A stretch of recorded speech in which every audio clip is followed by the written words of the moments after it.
Bien-aimés fils et filles, Zoé, l'heure du Golgotha a sonné.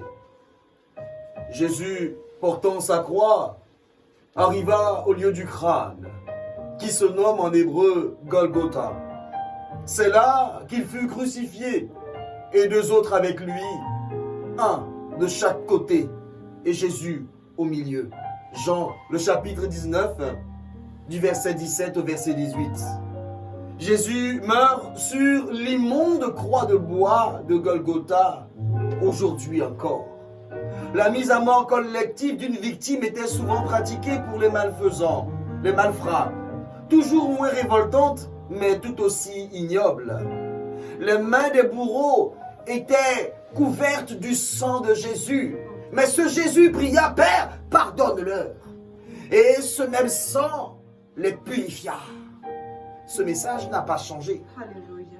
Le Christ crucifié n'a aucun concurrent. Quel est le secret de la croix? Qu'est-ce qui fait qu'elle est immuable, inchangeable? Donnons-nous une minute ou deux pour y penser.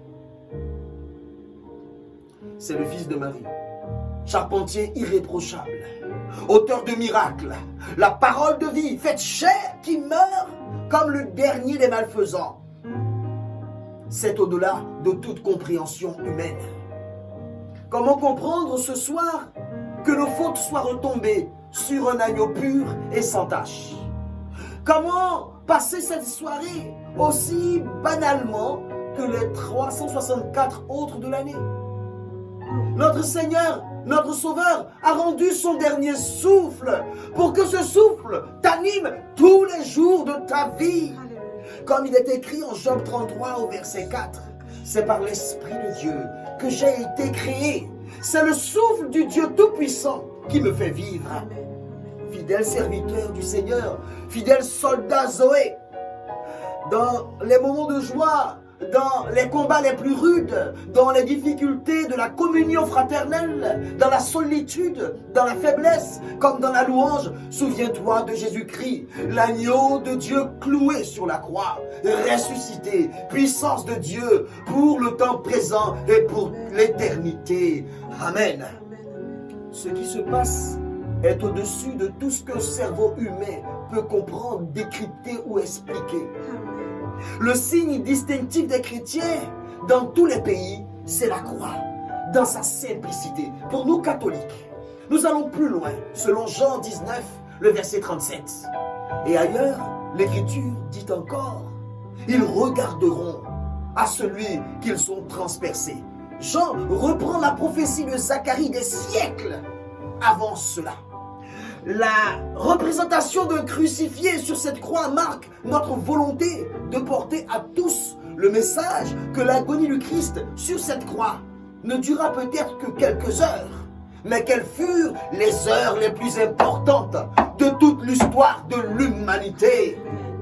Pour toi et pour moi, Jésus devait mourir comme un malfrat, comme un malfaiteur, comme un voleur. Il est venu sur terre pour confronter cet ennemi, l'ennemi de ta vie, l'ennemi de ton salut. Il est venu pour détruire les œuvres des ténèbres. 1 Jean 3, le verset 8. Jésus n'était pas poursuivi par la mort. Il a poursuivi lui-même la mort et il a défié la mort. Il força le roi de la terreur à venir se mesurer à lui. Il exigea le duel. Il accula l'ennemi et se débattit avec l'effroyable réalité et souffrit la mort pour nous tous, pour toi et pour moi, dit Amen. Amen. Lorsque l'heure est venue où il devait être livré, les démons le savaient. Ils savaient que c'était leur heure. C'est l'heure des ténèbres, dira Jésus à Gethsémane. À ce moment-là, comme un essaim d'abeilles qui fonce sur le miel, les puissances mauvaises viennent et vont lui en faire baver. Elles vont lui faire payer tout ce qu'il a fait, ses miracles et ses guérisons. Rappelez-vous que Jésus allait de lieu en lieu, détruisant les œuvres du diable, chassant les démons, pillant le royaume de Satan, arrachant les âmes, ressuscitant les morts. Les démoniaques ne tenaient pas. Les légions de démons étaient obligées de s'enfuir. Jésus ouvrait les yeux des aveugles. Les œuvres du diable étaient totalement détruites. Et c'était le bouleversement. C'était le tremblement. C'était la haine. C'était la lutte à mort dans le royaume invisible. Et voici que là, il leur est livré sans force, volontaire, complètement dépendant des circonstances qui allaient lui fondre dessus. Tu ne peux imaginer toute la hiérarchie de l'enfer qui s'est unie au dernier moment pour empêcher cela par la souffrance, pour empêcher Jésus d'aller jusqu'au bout, et pour faire sortir au moins de son cœur, au moins de ses lèvres, au moins de son regard, au moins de son attitude, un sentiment, une pensée, une parole de rébellion, de fuite, de refus. Niet, Jésus n'a pas fait cela. Alléluia. Amen. Amen. Jésus, ton sauveur, est allé jusqu'au bout de cette croix de malédiction pour te sortir des griffes de la mort. Alléluia. Bien-aimé, le diable ne voulait pas que Jésus meure sur la croix. Pourquoi? Je veux relire avec toi le parcours de celui que nous honorons ce soir à Golgotha.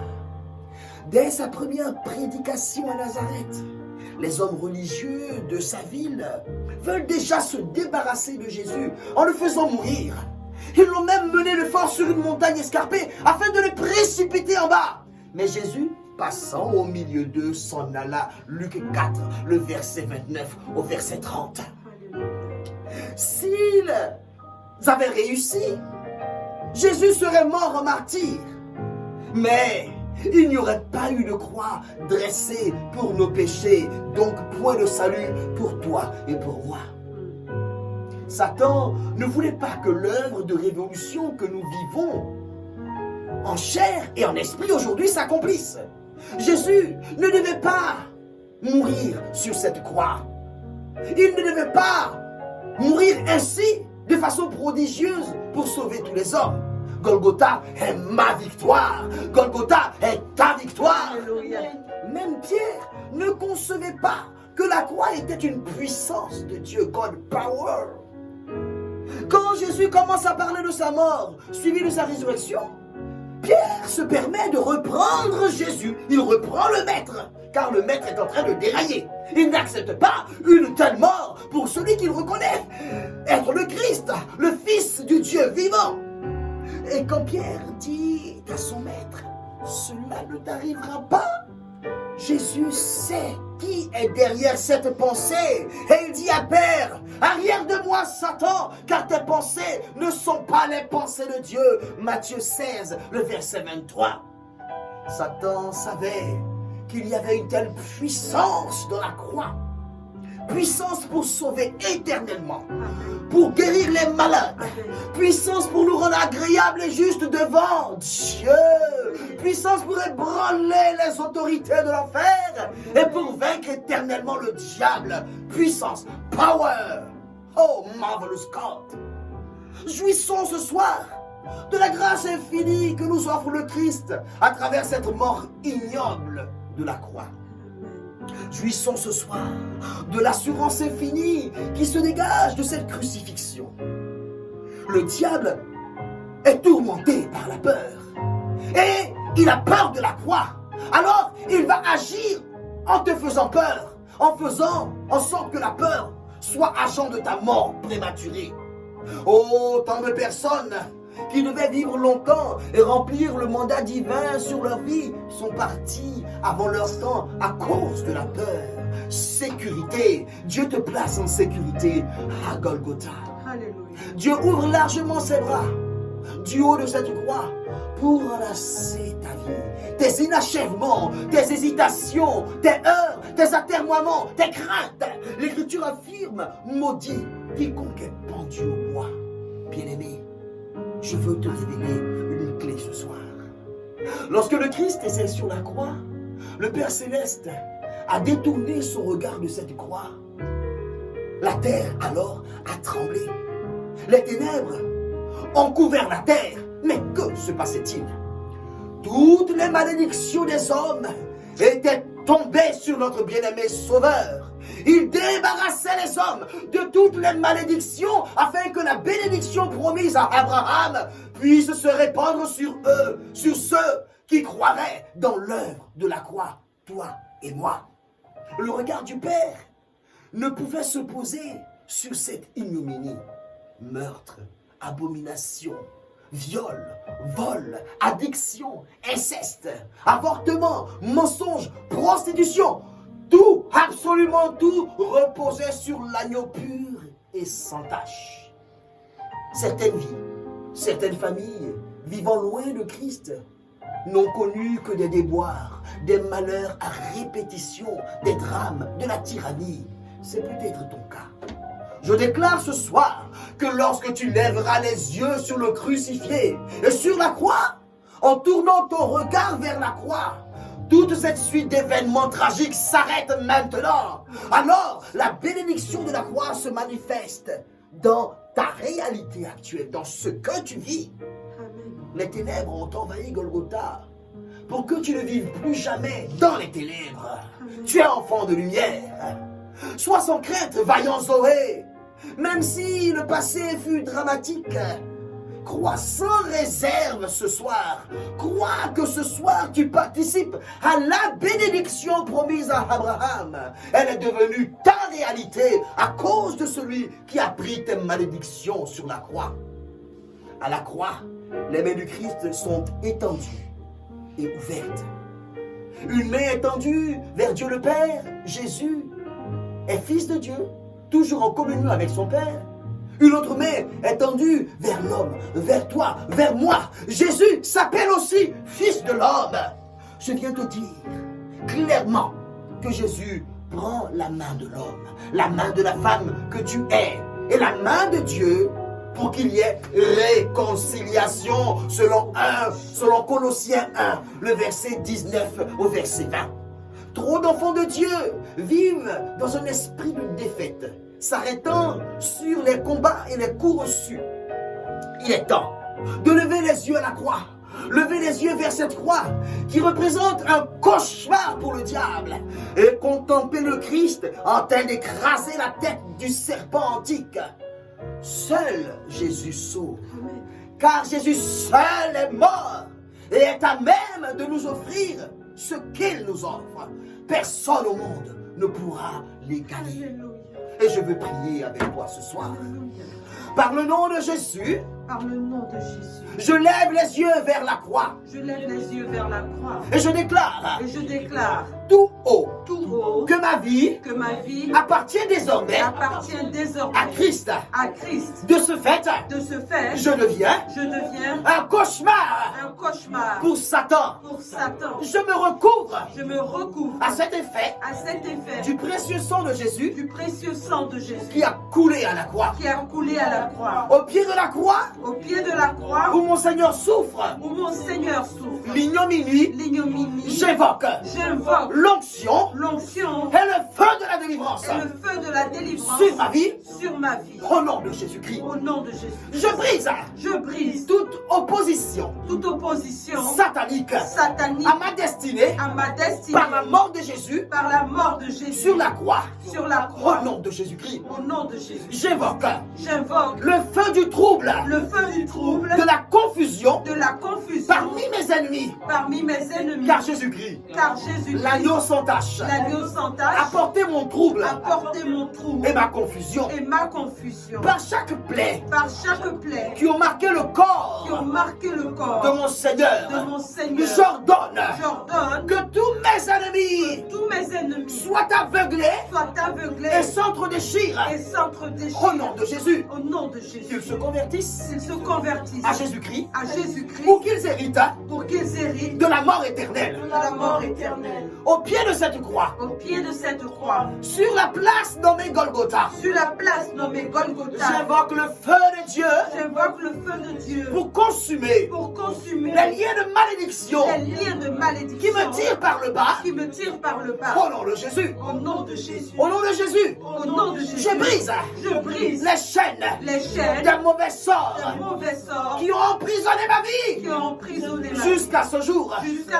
Je déclare par la victoire de Jésus-Christ sur la mort que tout décret pris par les dominations, les principautés des ténèbres est abrogé et sans effet dès ce soir. Au nom de Jésus. Oh Dieu qui meurt. Comme un malfaiteur. Ferme toute langue de mort qui se dresse contre moi, ma famille, mes affaires, mon avenir. Au nom de Jésus-Christ de Nazareth. Oh Dieu qui a souffert la honte sur cette croix. Détruis s'il te plaît tout miroir de contrôle maléfique utilisé contre moi pour me plonger dans la honte. Au nom de Jésus-Christ de Nazareth. Père éternel, Dieu qui triomphe de la mort, cache-moi au creux de tes mains face à tout agenda de mort. Au nom de Jésus. Ce soir à Golgotha, je brise les racines de tout arbre de malheur dans ma vie et je leur ordonne de sécher au nom de Jésus-Christ. Je renverse tout mur d'opposition physique et mystique contre ma réussite et je proclame le triomphe de la croix dans tous les domaines de ma vie selon 1 Corinthiens 15 le verset 55. Au nom de Jésus-Christ de Nazareth.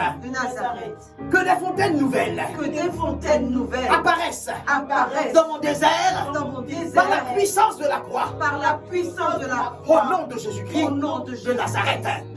J'annonce par la croix de Jésus-Christ que tout deuil dans ma vie se transforme en danse et que toute larme se transforme en joie au nom de Jésus-Christ.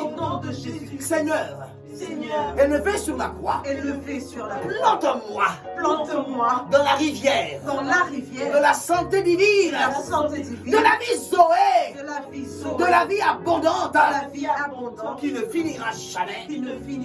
Au nom de Jésus-Christ de Nazareth. Amen. Que Dieu te bénisse, mon enfant.